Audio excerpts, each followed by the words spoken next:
Hello music makers, my name is Darling Katrina and I'm a music production beginner. So today I will guide you through a track that I made a couple months ago.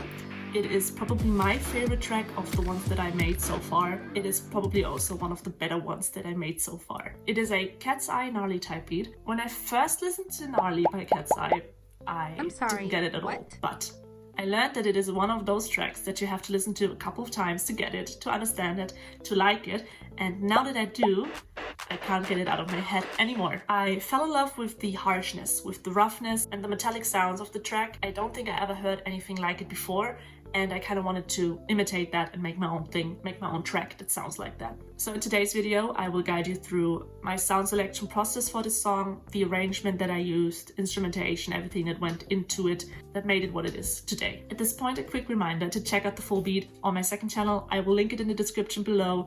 If you like it, please let me know by liking, by commenting. And if you get inspired and want to make your own track, you can also purchase a license through my BEATSTARS. Also, please subscribe to this channel if you enjoy this video, if you enjoy these sorts of videos, so you won't miss any future videos. Okay, so the basic outline of this track is there are drums, there is a bass, obviously, there is a body consisting of guitar and synthesizers, and there are strings just to add a layer of movement and to add a layer of interesting sounds. Let's start with the drums. I knew from the beginning that I needed some rough sounds, some metallic sounds, some noisy sounds, and I went ahead and picked out different kicks, I picked out different snares. So there is this main kick, which is this, just a pretty reverby sound, and then there's a punchy sound on top of it. I also have a snare that is very metallic, very grungy, and it plays like a note, so that's pretty cool. I wanted to include something like that. There is a snare roll in the later part of the verse. Pretty cool. There's also a MIDI tom, just an extra layer, and another layer of toms, which is a loop. Together they sound pretty cool.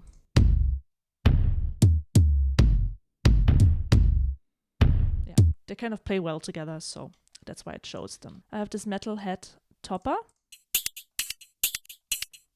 which has kind of a groovy little thing going on. Another cool thing is the strobe effect, which gives like kind of like hyper pop. Just a really cool sound effect, ear candy type thing, and some metallic rises and crashes.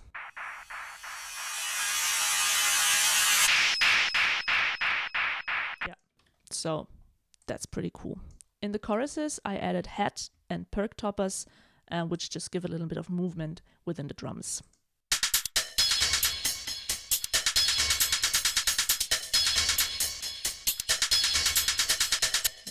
They add pretty much the whole movement within the drums. Last part of the verse, because that's the most interesting part within the drums, because there's a lot that happens.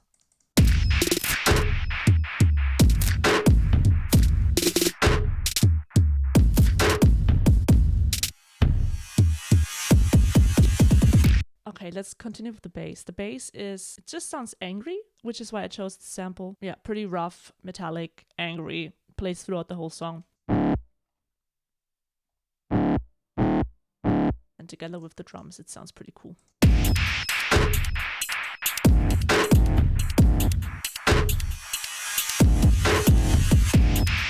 That's pretty much it for the bass in the verses. They play pretty much the same throughout the whole song, so I won't get into them anymore.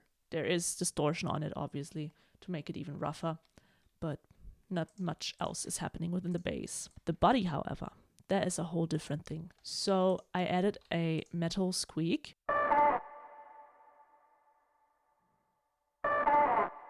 Pretty cool, like a door squeak. And then there is a synthesizer leading up to the pre-chorus and also in the chorus. Again, pretty hyperpop. And in the chorus and post-chorus, it plays the same thing, but it kind of switches between volumes to not get too much within the chorus, which is already pretty packed. Yeah.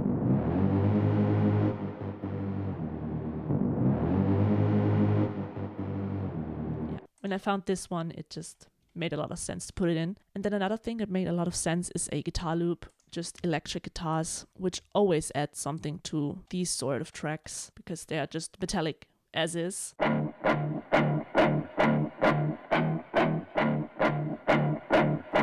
And you kind of get a lazy vibe from it. It's not perfectly on beat, but it just kind of gives a little bit of a groove.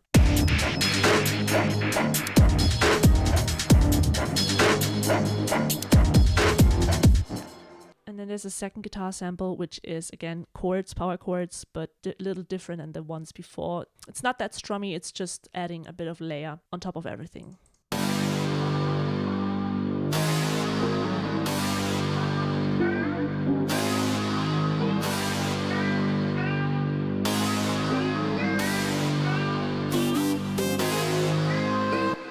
All of it pretty reverby also, so there's like, it sounds like an ocean kinda. I used the same sample in the intro, a little cut up, so it leads into the track nicely.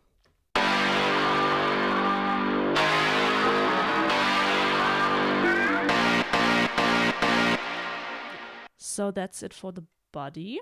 The last part is the strings, and because this track includes so many rough and metallic sounds, harsh sounds, I wanted to add something a little bit more soft or a little bit more not as aggressive. So I added strings. I panned them out so it sounds kind of like a orchestra section. The strings don't do a lot, but they definitely add softness or a sort of familiarity. Familiarity?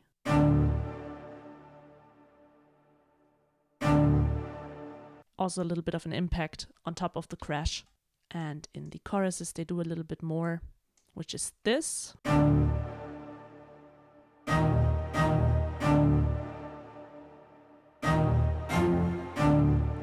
It still adds suspension or like dynamic, but it doesn't add any more harshness, which we already have enough of.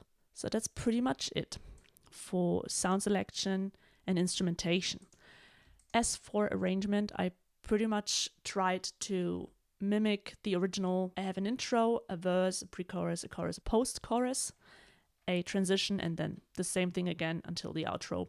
No bridge, because Katseye doesn't do bridges apparently, but it also kind of doesn't need it because there's a lot happening already. As for mixing and mastering, because the song is already pretty harsh, I wanted to cut out harshness within the individual tracks so it doesn't get too much.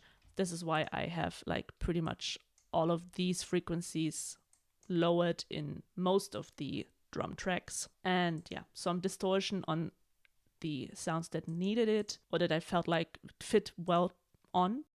I have a compressor on top of the whole drums and an equalizer on top of the drums to tie them together nicely. There is some distortion and some equalizer, not too much. Same goes for the body of the sound, for the guitars and for the samples. Just a bunch of equalizer, some distortion where it was needed, and yeah, that's all.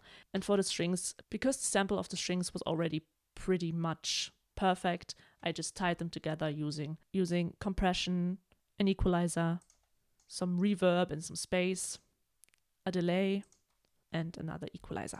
For pretty much all of these tracks, I used a parallel compressor on top of it, and on top of the whole track, I added a clipper, I added a limiter, and the Logic mastering plugin, which is pretty cool. I tried to cut out some more of the harshness in the end, but it doesn't really need it. I just wanted it to be a little softer in the higher frequencies so that if someone were to add vocals, they wouldn't clash. Okay, so let's listen to the whole thing and see how everything works together.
I think this might be the best thing I ever made. So there are a few similar beats that I made using this technique. Here's a quick preview.